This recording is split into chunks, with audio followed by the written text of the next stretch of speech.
अमित शहा हे भारताला लाभलेले आजवरचे सर्वात जास्त काळ गृह खातं सांभाळणारे, सर्वात जास्त भ्रष्टाचार करणारे, सर्वात जास्त अपयशी, सर्वात जास्त ध्रुवीकरण करणारे, सर्वात जास्त गुन्हे नावावर असलेले, सर्वात जास्त प्रशासकीय अपयश नावावर असलेले, सर्वात जास्त दंगली घडवलेले गृहमंत्री म्हणून सिद्ध झालेले आहेत. सत्तेची नशा, सत्तेचा घमंड असा काही त्यांच्या डोक्यात भिनलाय की त्यांना हेही कळालं नाही की जंतर मंतरवर जमलेली मुलं ही त्यांच्या कोर वोटरची मुलं आहेत, ज्यांना त्यांच्या आदेशानं जखमी होईपर्यंत मारलं गेलं होतं. आणि जर CRPF म्हणत असेल की त्यांना गोळीबार करण्याचे आदेश दिले गेले होते आणि ते खरं असेल, तर हे खरंच खूप वाईट आहे.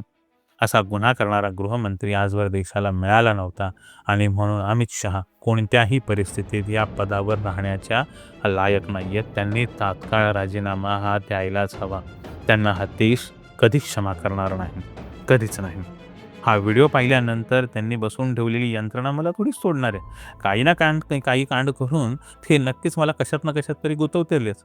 पण भीती कुणाला आहे? भीती खोटं बोलणाऱ्यांना वाटते, खरं बोलणाऱ्यांना कशाचीच भीती नसते.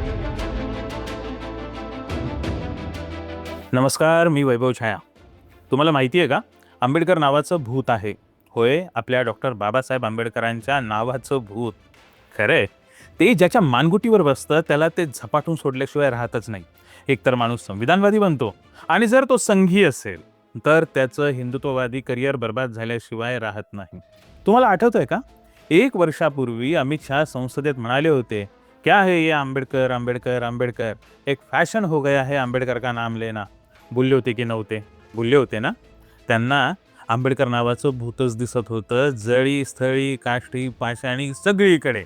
आणि 5 वर्षभरानंतर जंतर मंतरवर आंबेडकर नावाचा जयघोष असा काही अवतरला की विचारूच नका.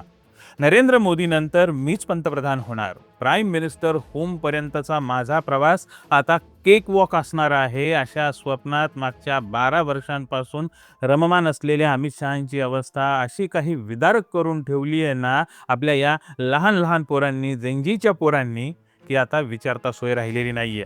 पहिल्यांदाच बरं का, पहिल्यांदाच मागच्या 12 वर्षात अमित शहांना इतकं हवालदिल झालेलं पाहायला मिळालेलं आहे. पण त्यांची ही अवस्था का झाली आणि भविष्यात ती अजून किती विदारक होईल याचा अंदाजच मला बांधता येईना. म्हणून म्हटलं आपण अमित शहांची कुंडलीच काढू. आणि ती कुंडली काढली तर मला राहू केतूंऐवजी तिथं बाबासाहेब आणि गांधी त्यांच्या कुंडलीत कुंडी मारून बसलेले दिसले. नेहरू तिकडे मोदींच्या कुंडलीत कुंडी मारून बसलेले आहेत. म्हणून दोघांची अवस्था रडवेल्या बाळांसारखीच झालेली आहे. बरं, मला एक सांगा, तुमच्यापैकी किती जणांनी कुंडली काढलेली आहे बरं आपल्या जन्मानंतर? कधी ना कधी कुंडली काढलीच असेल ना. आपलं भविष्य काय असेल हे जाणून घेण्याची उत्सुकता कुणाला नसते बरं? सगळ्यांनाच असते. म्हणून मी अमित शहांचीच कुंडली काढली आणि तीही उलटी. ती कशी ते पाहाच तुम्ही या आजच्या व्हिडिओमध्ये, आजच्या या भागामध्ये. दोस्तो, सध्या आपला देश एका मोठ्या क्रांतीच्या उंबरठ्यावर येऊन ठेपलेला आहे.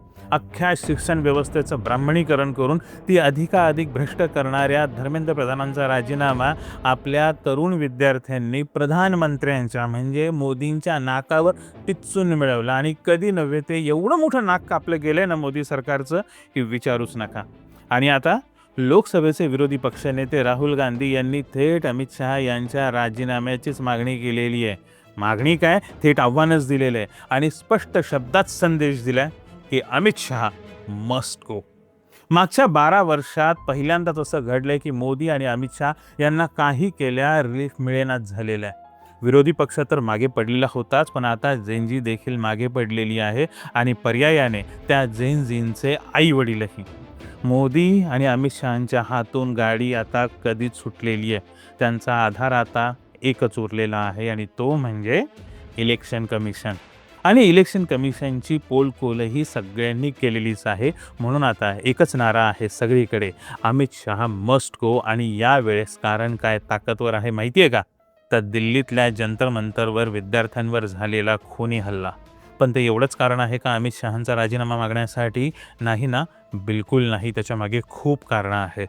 देशाच्या गृहमंत्र्याने स्वतःच्या नागरिकांवर आणि तेही पेपरफुटीसारख्या अत्यंत रास्त आणि न्याय्य मागणीसाठी रस्त्यांवर उतरलेल्या विद्यार्थ्यांवर शस्त्र उगारावं, त्यांच्यावर लाठ्याकाठ्या चालवाव्यात, त्यांच्यावर गोळ्या चालवण्याचे आदेश देण्यापर्यंतच्या गोष्टी व्हाव्यात, यापेक्षा मोठं अपयश कोणत्याही लोकशाहीत असू शकत नाही.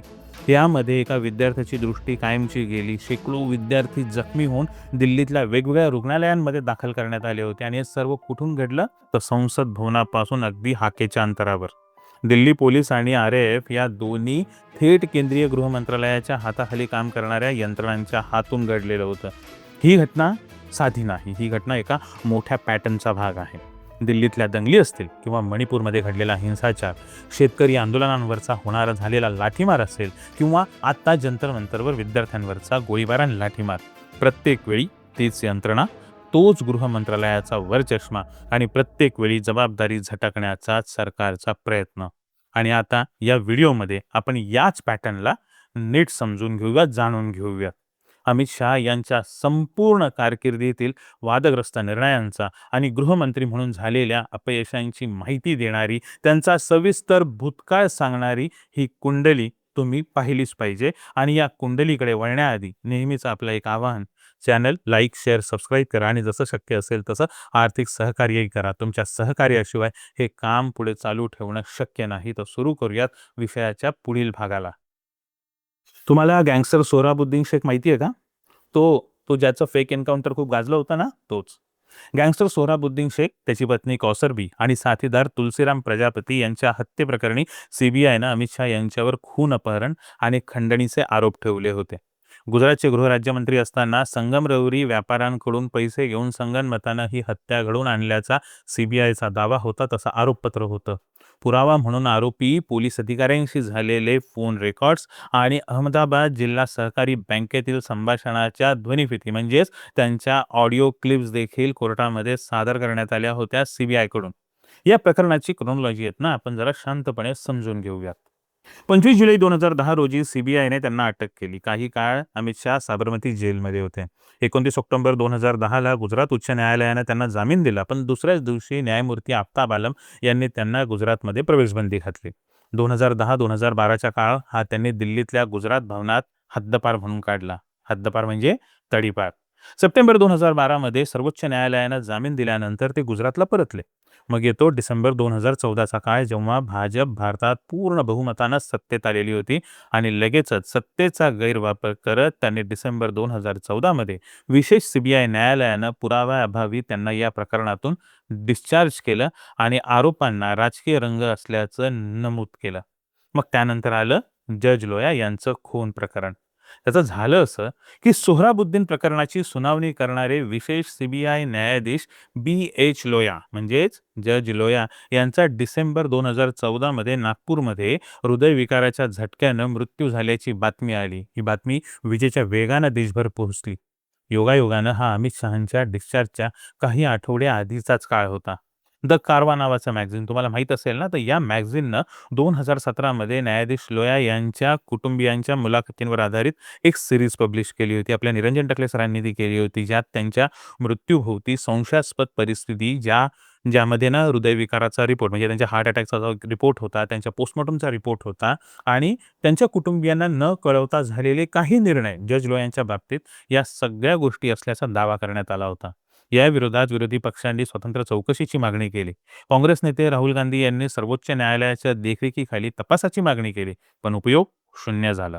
19 एप्रिल 2018 रोजी सर्वोच्च न्यायालयानं स्वतंत्र चौकशीची मागणी करणाऱ्या सर्व याचिका फेटाळल्या आणि जज लोया यांचा मृत्यू नैसर्गिक कारणांमुळे झाल्याचं मान्य केलं आणि फाईल कायमची बंद करून टाकली, रफादफा करून टाकला अख्खं प्रकरण. मग त्यानंतर आलं तुलसीराम प्रजापती चकमक प्रकरण, जे घडलं होतं 2006 साली. सोहराबुद्दीन प्रकरणाचा प्रत्यक्षदर्शी साक्षीदार तुलसीराम प्रजापती यालाही एका वर्षानंतर, सोहराबुद्दीनच्या नंतर बनावट चकमकीत संपवण्यात आल्याचा आरोप अमित शहांवर झाला. सोहराबुद्दीन फेक एन्काउंटरचा शेवटचा पुरावा नष्ट करण्यासाठी हे केल्याचं CBIचं म्हणणं होतं. CBIने तसा कोर्टात दावा केला होता. ईशत जहा प्रकरण आठवतंय तुम्हाला? तर 19 वर्षीय इशरत जहां आणि तिच्या 3 साथीदारांना 2004 मध्ये एका बनावट चकमकीत मृत्यू झाल्याचा आरोप करण्यात आला होता. 2013 मध्ये कोब्रा पोस्ट आणि गुलेलने अमित शहा आणि पोलीस अधिकारी जी.एल. सिंघल यांच्यातल्या ज्या ऑडिओ क्लिप होत्या ना, त्या पब्लिक केल्या. ज्यात एका महिलेवर आणि एका आय-एस अधिकारी असलेल्या प्रदीप शर्मा यांच्यावर बेकायदा पाळत ठेवल्याचा उल्लेख होता. तसेच साहेब असा जो निर्देश होता ना त्या ऑडिओ क्लिपमध्ये, तो थेट मोदींकडे केला गेला होता, असा दावा सीबीआयने केलेला आहे. मे 2014 मध्ये त्या संबंधित महिलेनं सर्वोच्च न्यायालयात जाऊन ही पाळत वैयक्तिक विनंतीवरून ठेवली गेली होती आणि सरकारचं आभार मानलं आणि गोपनीयतेखातर तपास थांबवण्याची विनंती केली. अखेर सीबीआयनं या प्रकरणात शहा यांच्यावर आरोपपत्र दाखल केलं नाही. बघितलं कसा दबावतंत्राचा वापर केला? मला त्या बाईंचं नाव घ्यायचं नाहीये, ते तुम्हाला सगळ्यांना माहितीच आहे की कोणी कोणाची जासूसी केली होती. आणि मग 2014 ते 2019 या काळात ते भारतीय जनता पक्षाचे सर्वात ताकदवर नेते राहिले आणि राष्ट्रीय अध्यक्षही झाले आणि त्या काळात त्यांनी जे धार्मिक ध्रुवीकरण घडवून आणलं ना, काश्मीरपासून कन्याकुमारीपर्यंत आणि गुजरातपासून थेट मणिपूरपर्यंत, त्याला खरंच सीमा नाही.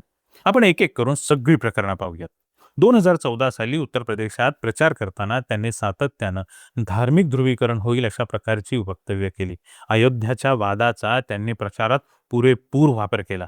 मुझफ्फरनगरच्या दंगलीसाठी जे 3 लोक आरोपी होते ना, त्यांना भाजपाने निवडणुकीत तिकीट देऊन उमेदवार म्हणून घोषित केलं. त्यांच्या प्रचारासाठी भाषण करताना अमित शहांनी मुझफ्फरनगरच्या रहिवाशांना आणि मतदारांना इज्जत का बदला घेण्याचं आवाहन केलं. इज्जत का बदला. या प्रकरणी त्यांच्यावर एफ-आय-आर पण दाखल झालेला आहे. त्यानंतर निवडणूक आयोगानं धार्मिक भावना भडकावणारं भाषण केलं म्हणून अमित शहा यांच्यावर उत्तर प्रदेशात प्रचार सभा आणि मिरवणुका आणि त्याचबरोबर कोणत्याही प्रकारचे रोड शो करण्यावर थेट बंदी घातली. 2017च्या निवडणुकीत त्यांनी शिया सुन्नी मुस्लिम तणावाचा राजकीय वापर केलाच होता ना. त्यासोबतच गुजरात धर्मस्वातंत्र्य कायदा करताना धर्मांतरासाठी जिल्हाधिकाऱ्यांच्या पूर्व परवानगीची सक्ती केली गेली. सन 2011 आणि 2016 या 5 वर्षांच्या दरम्यान निम्मे अर्ज फेटाळून टाकले. हा कायदा प्रत्यक्षात अल्पसंख्याक विरोधी वापरले गेल्याची टीका सगळीकडून झाली. त्यांनी सप्टेंबर 2018 साली पश्चिम बंगालमधल्या प्रचारसभेत बांगलादेशी घुसखोरांना वाळवीसारखे आहेत असं संबोधून भाजप सरकार एक-एक करून त्यांना उचलून बंगालच्या उपसागरात फेकेल असं वक्तव्य केलं होतं.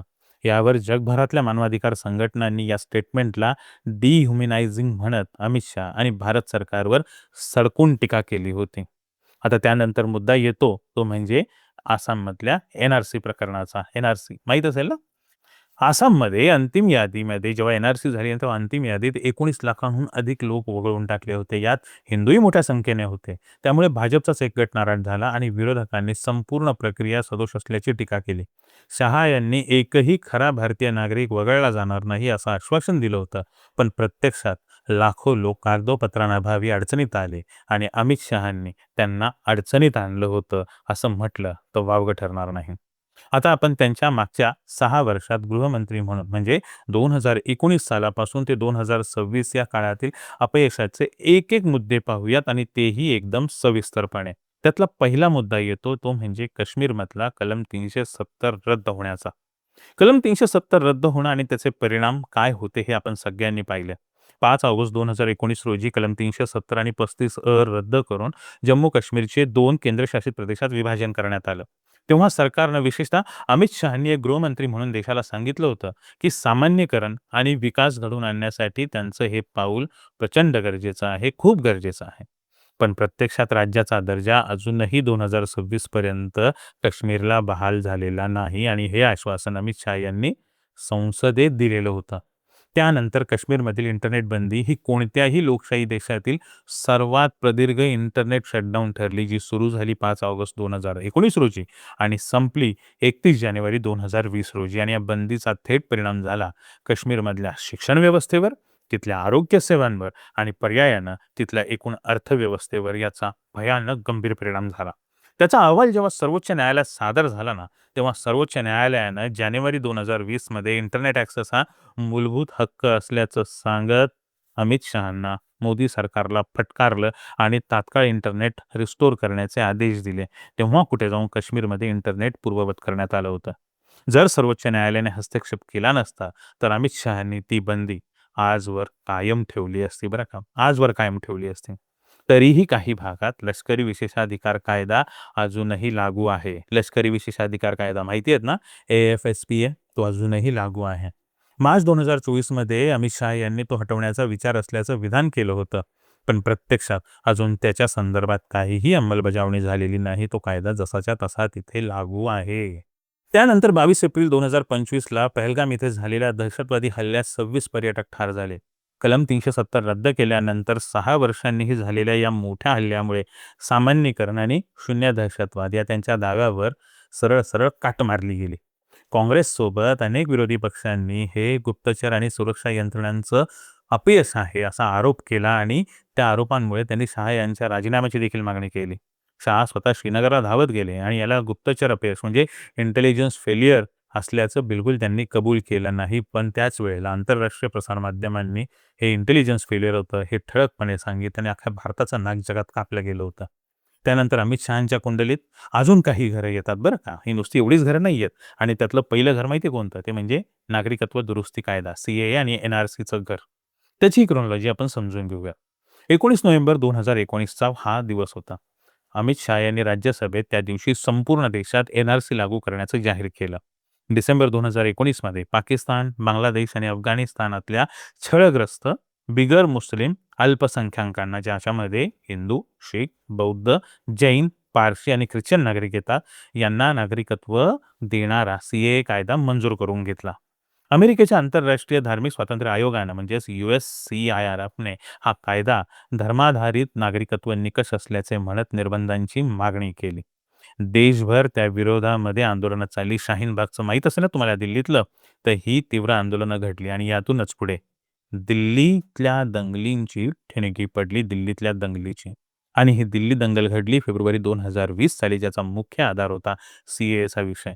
या दंगलीत 53हून अधिक नागरिकांचा मृत्यू झाला आणि हा सरकारी आकडा आहे. प्रत्यक्षात सरकार ही सोशल मीडियासारखाच अल्गोरिदम वापरत असते 10%चा. त्यामुळे हा आकडा 10%च असू शकतो, ज्यात 50% मुस्लिम होते आणि या दंगलीत त्यांचा खून झाला. त्यासोबतच त्यांच्या मालमत्तांचं नुकसानही भरपूर मोठ्या प्रमाणावर झालं होतं, करण्यात आलं होतं ते नुकसान. या दंगलीवर जगभरातून गृह मंत्रालयाच्या हाताळणीवर तीव्र टीका झाली.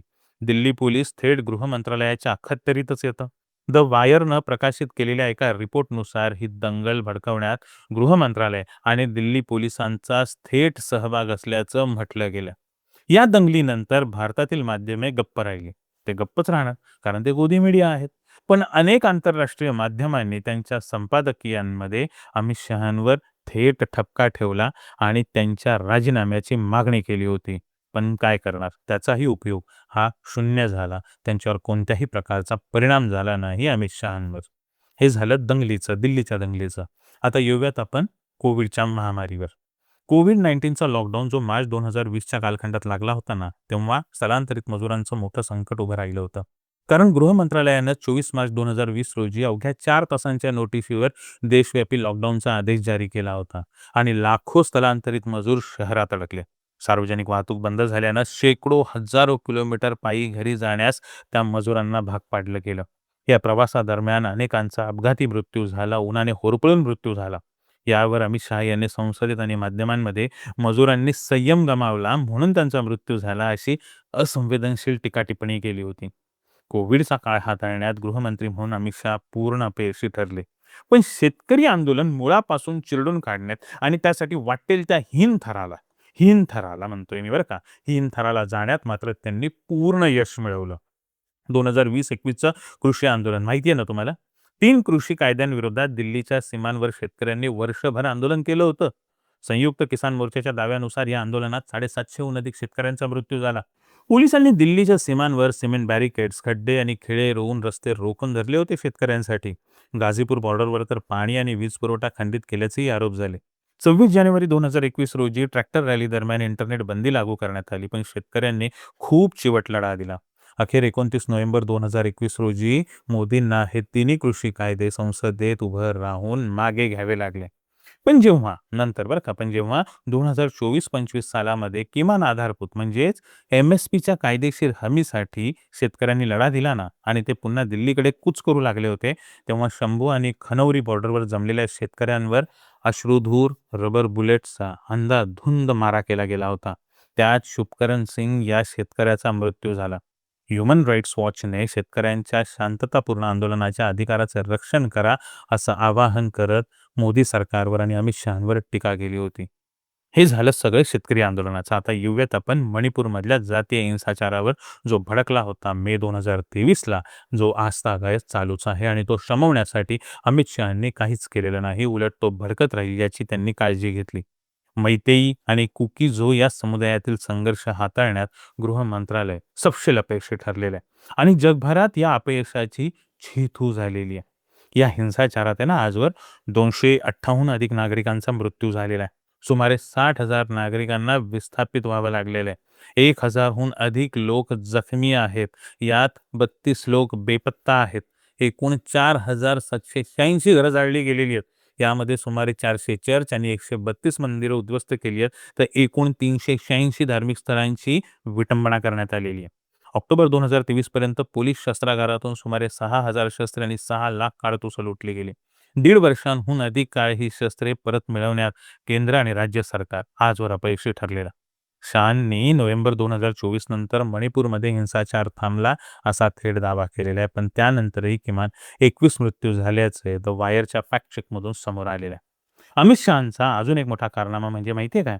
तो म्हणजे सगळ्यांना माहिती आहे आणि सगळेच जण त्याला घाबरतात. तो म्हणजे तपास यंत्रणांचा गैरवापर. ज्यात ED, enforcement directorate, CBI, income tax या सगळ्यांचा समावेश होतो.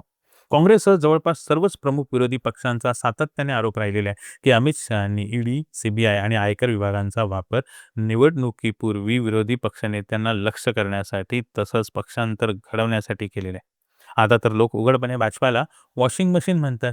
ते उगाच नाही म्हणत आहेत. ते त्यांनी कृतीतून सिद्ध केलेले आहे. कितीही भ्रष्टाचारी असू द्या, त्याच्यावर दबाव टाकला की तो भाजपात जातो आणि तो पवित्र होतो. म्हणून भाजपासारखी वॉशिंग मशीन नाही, हे लोक आता उघडपणे बोलायला लागलेले आहेत. अमित शहाच्या नावावर असलेला अजून एक मोठा घोटाळा म्हणजे इलेक्ट्रल बॉन्डचा घोटाळा. फेब्रुवारी 2024 मध्ये सर्वोच्च न्यायालयानं ही योजना असंवैधानिक ठरवत रद्द करून टाकली आणि स्वातंत्र्योत्तर काळातील सर्वात मोठा घोटाळा आणि प्रधानमंत्री हप्ता वसुली योजना म्हणून या घोटाळ्याची देशभर छेतू झाली बरं का.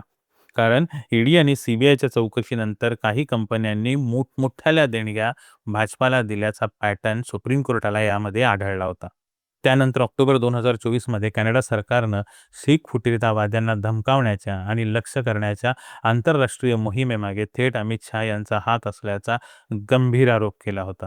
भारत सरकारनं तर तातडीनं हे आरोप एकदम अस्वीकारार्ह आणि निराधार असल्याचं ठामपणे फेटाळलं होतं बरं का. ते सांगत ठामपणे फेटाळलं होतं.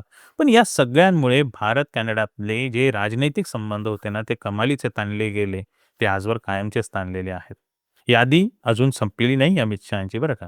अमित शहांच्या नावावर दंगली, धमक्या, खुनांच्या आरोपांसह सहकार मंत्रालय आणि संघराज्य व्यवस्थेवरही हल्ल्याचा आरोप आहे.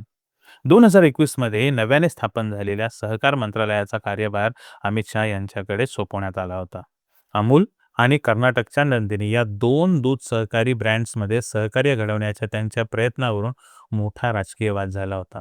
कर्नाटकात याला स्थानिक सहकारी संस्थांवर केंद्राचं अतिक्रमण आणि अमूलद्वारे बाजारपेठ काबीज करण्याचा प्रयत्न म्हणून पाहिलं गेलं आणि त्याचा खूप मोठा राग आला होता कर्नाटकला. काँग्रेसनं संघराज्य व्यवस्थेवरील हल्ला असं म्हणत त्याच्यावरचा राग व्यक्त केला होता. या सगळ्या तज्ज्ञांनीही मिळून या सगळ्या प्रकरणाला विकेंद्रीकरण आणि उत्तरदायित्वाच्या दृष्टीने या विलिनीकरणाच्या प्रयत्नांवर प्रश्न उपस्थित केले होते. सेम प्रकार अमित शहांनी वक्फ बोर्डाचा जो मुद्दा आला होता ना, वक्फ सुधारणा कायदा, त्याच्यातही केला होता 2025 मध्ये. हा कायदा लोकसभेत मंजूर करताना संयुक्त संसदीय समितीतील म्हणजे जॉईंट पार्लमेंटरी कमिटीमधील विरोधी सदस्यांच्या मतांवर आणि त्यांनी नोंदवलेल्या असहमतींना अमित शहांनी थेट केराच्या टोपलीतच टाकल्याची टीका झाली होती. तरीही त्यावर काहीच कारवाई झाली नाही. उलट वक्फच्या निमित्ताने देशभरात जे नफरती वातावरण पसरवलं गेलं ना, त्याला खरंच तोड नव्हती. हे वातावरण तयार करायचं काम केलं मीडिया आणि भाजपाच्या आयटी सेलने आणि ते वातावरण अधिकाधिक कसं दूषित होत राहील, कसं खराब होत राहील, यासाठी गृह खात्याने कोणत्याही प्रकारची उपाययोजना तरी सोडा, साधी हालचाल देखील केली नाही. ते प्रकरण कसं चिघळत राहील याची काळजी घेतली. आता एस-आय-आरचा मुद्दा गाजतोय बरं का. एस-आय-आर म्हणजे काय? तर मतदार यादींचं विशेष सखोल पुनर्निरीक्षण. आणि या एस-आय-आरने काय गेम केलाय माहिती आहे का तुम्हाला? माहितीच असेल ना तुम्हाला. जिथे जिथे निवडणुका झालेल्या आहेत ना आतापर्यंत, त्या प्रत्येक राज्यात निवडणुकीआधी SIR ड्राईव्ह झालेला आहे. SIR ड्राईव्ह आणि त्याच्या माध्यमातून गरीब, स्थलांतरित आणि अल्पसंख्याक मागासवर्गीय मतदारांना जे मतदार भाजपच्या विरोधात मतदान करतात किंवा करू शकतात, अशा सर्व मतदारांना यादीतून उचलून वगळण्याचा पराक्रम केलेला आहे. पश्चिम बंगालचं उदाहरण तुम्हाला ठाऊक आहे ना, आता नुकत्याच निवडणुका झाल्यात ना. आता सध्या SIR ड्राईव्ह महाराष्ट्रात चालू आहे. अगदी 3-4 दिवसांपूर्वीचीच गोष्ट सांगतो तुम्हाला. माझं स्वतःचं नाव यादीतून वगळलेलं होतं. आईनं बराच प्रयत्न करून माझं नाव पुन्हा सामील करून घेतलंय आणि हे सगळं कुणाच्या आशीर्वादाने घडतंय? तर दिवसाढवळ्या थेट अमित शहांच्या आशीर्वादानं घडतंय. अमित शहा हे भारताला लाभलेले आजवरचे सर्वात जास्त काळ गृह खातं सांभाळणारे, सर्वात जास्त भ्रष्टाचार करणारे, सर्वात जास्त अपयशी, सर्वात जास्त ध्रुवीकरण करणारे, सर्वात जास्त गुन्हे नावावर असलेले, सर्वात जास्त प्रशासकीय अपयश नावावर असलेले, सर्वात जास्त दंगली घडवलेले, त्यांच्या काळात दंगली घडलेले गृहमंत्री म्हणून सिद्ध झालेले आहेत. सत्तेची नशा, सत्तेचा घमंड असा काही त्यांच्या डोक्यात भिनलाय, की त्यांना हेही कळालं नाही, की जंतर मंतरवर जमलेली मुलं ही त्यांच्या कोर वोटरची मुलं आहेत, ज्यांना त्यांच्या आदेशानं जखमी होईपर्यंत मारलं गेलं होतं. आणि जर CRPF म्हणत असेल, की त्यांना गोळीबार करण्याचे आदेश दिले गेले होते आणि ते खरं असेल, तर हे खरंच खूप वाईट आहे. असा गुन्हा करणारा गृहमंत्री आजवर देशाला मिळाला नव्हता आणि म्हणून अमित शहा कोणत्याही परिस्थितीत या पदावर राहण्याच्या लायक नाहीयेत. त्यांनी तात्काळ राजीनामा हा द्यायलाच हवा. त्यांना हा देश कधीच क्षमा करणार नाही. कधीच नाही. हा व्हिडिओ पाहिल्यानंतर त्यांनी बसवून ठेवलेली यंत्रणा मला थोडीच सोडणार आहे. काही ना काही कांड करून ते नक्कीच मला कशात ना कशात तरी गुंतवतीलच. पण भीती कुणाला आहे? भीती खोटं बोलणाऱ्यांना वाटते. खरं बोलणाऱ्यांना कशाचीच भीती नसते. आपण सत्य बोलणारे लोक आहोत आणि काहीही झालं तरी सत्तेविरोधात आपण सत्य बोललंच पाहिजे. असो, मी आज थांबतो इथं. तुम्हाला हा व्हिडिओ कसा वाटला ते मला नक्की कळवा आणि लवकरच भेटूयात नवीन विषयासह नवीन व्हिडिओमध्ये. तोपर्यंत धन्यवाद आणि हां, व्हिडिओ आवडला असेल, हे चॅनल लाईक, शेअर, सबस्क्राईब जरूर करा आणि आम्हाला यथाशक्ती सहकार्य जरूर करा. कारण माझ्यासारख्या स्वतंत्र पत्रकारांना उभं राहण्यासाठी तुम्हीच साथ देऊ शकता. धन्यवाद. जय भीम.